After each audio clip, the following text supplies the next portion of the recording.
Hi, everybody.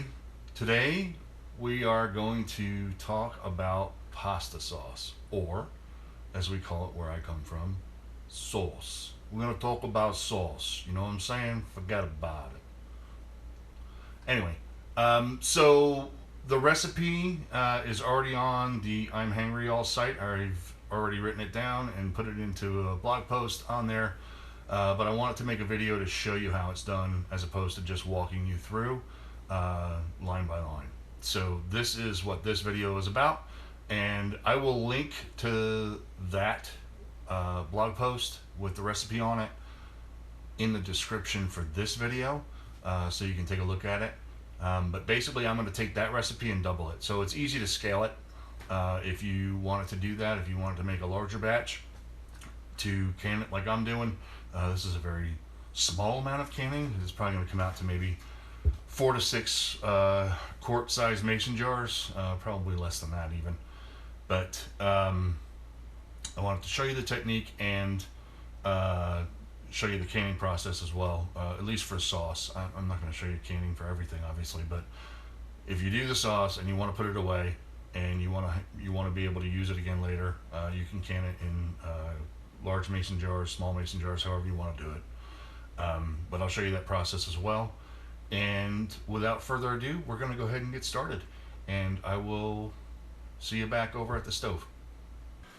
So we're over at the cooktop.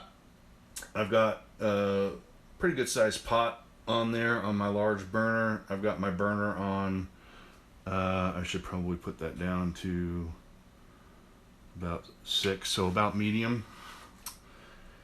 And we're going to let the oil and butter combine, and then once the oil and butter have combined quite a bit, as you can see, I'm mixing it around so it starts to melt a little bit better. I'm going to go ahead and dump my onions in here.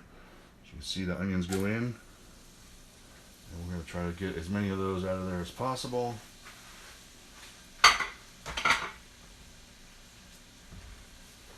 So the onions are in, and we're going to start letting those sweat, and then we're going to saute them. Once they start rendering down a little bit, they're going to get a little sweeter. We're not going to let them get brown or anything, but we are going to saute them so they break down. Get off there. We're going to throw a little salt in there. I use coarse sea salt or kosher salt for this sort of thing. So dump a little salt in there. There's going to be some salt from the butter already, so that'll help draw out some moisture. And as you can see, they're starting to look pretty with all that oil and butter in there. This is extra virgin olive oil I'm using. When I'm doing sauce, I like to use that because it imparts some flavor to it. And we are going to come back once they start to soften up and break down a little bit, and then we'll put the garlic in and we'll start going from there. Alright, we're back, and as you can see, the onions are starting to soften a little bit. You might be able to see the fact that I put some black pepper in there, but I'm going to grind a few more grinds in there anyway to give it a little extra flavor. And maybe just a little bit more salt. Get some of that moisture out. Stir it up. And since they're starting to soften, and I don't want them to brown, we're going to go ahead and dump in our garlic.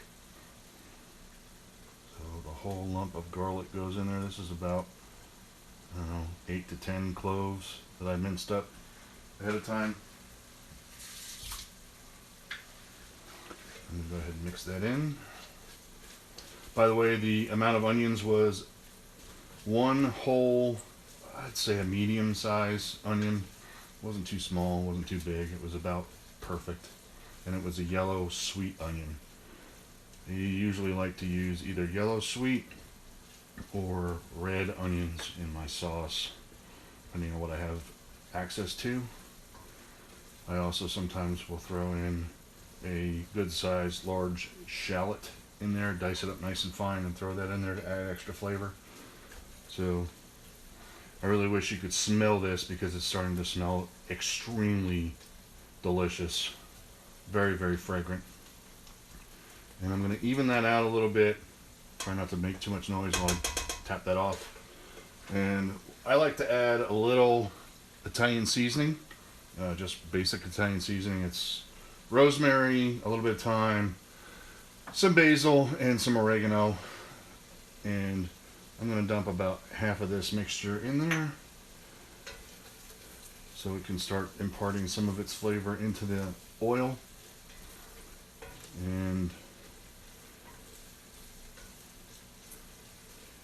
combine it, mix to combine, and we're gonna let that even out for a little bit, just a few more seconds to round it out, and then we're gonna put in our tomatoes. So this is a, oh sorry, one more thing I forgot.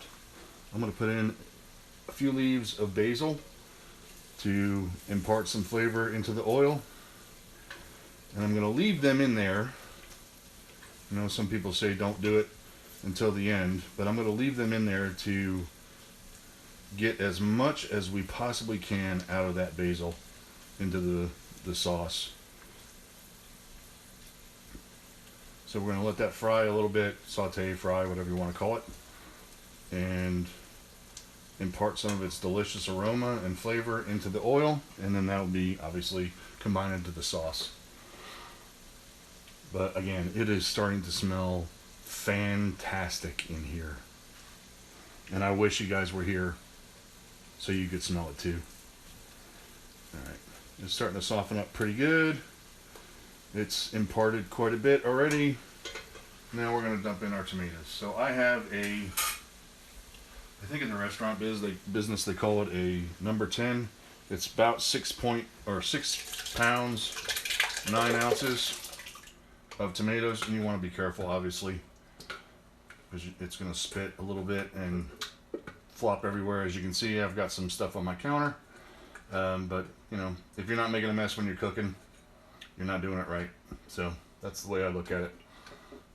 Talk to my wife about that and see what she says, but that's the way I look at it. So mix it together, and I'm probably going to add a little bit of water to rinse out the can to get as much of the tomatoes and the tomato flavor out of the can as I possibly can. So I'm just going to rinse it a little bit. And once I put some water in there, you can see there's not really a lot. Once I put the water in there, I'll swirl it around to try to get as much of that tomato out of it as possible. The water will obviously cook off once we start getting it to the point where we can take the lid off and let it simmer. But there we go. Now it's starting to come together a little bit, starting to warm up. And as it's doing that, I'm going to show you my secret ingredient. My secret ingredient, this is balsamic vinegar. I will put some sugar in there as well over time. I'll put a little bit in at a time. But this right here, it's my absolute secret. And I'm sharing it with you guys. This adds so much flavor, and it rounds out the flavor so much, and it helps bring everything together. It's got a little bit of the acidity, it's got a little bit of the sweetness, but it's got a lot of what people in the food blog world like to call umami. It's that sixth flavor that we supposedly have. Fifth or sixth, I can't remember what it is. But it adds a nice roundness and unctuousness to the sauce that you just don't get without it, in my opinion. I tried this many years ago, and I have never gone without doing it ever since I did that once. I added it, and I was like, yep, that's the way to go. So from then on, I've been using balsamic vinegar in my sauce. You can see it actually helps darken it a little bit. So it kind of gets you a little bit further along in the process, even though it's not cooking yet. It's just starting to bubble at the bottom. It actually adds some of that flavor that you get from letting this cook forever. And for me, I don't have forever to make sauce all the time. So it's kind of a cheat that gets me, you know, through the wormhole, so to speak, a little bit closer to where I want to go. And we're going to sprinkle a little bit of sugar. Just about that much. A little bit of salt. and some more cracked black pepper. And I will probably put the rest of the Italian seasoning that I had in there as well. Altogether, that was probably about a tablespoon and a half total. And then we're just going to let it go for at least an hour, if not two, maybe three, and see where we get. So I will bring you guys back once that gets to that point and show you the progress and show you how delicious it looks. And I will see you in a little bit. Okay, well, we're back. Had an issue.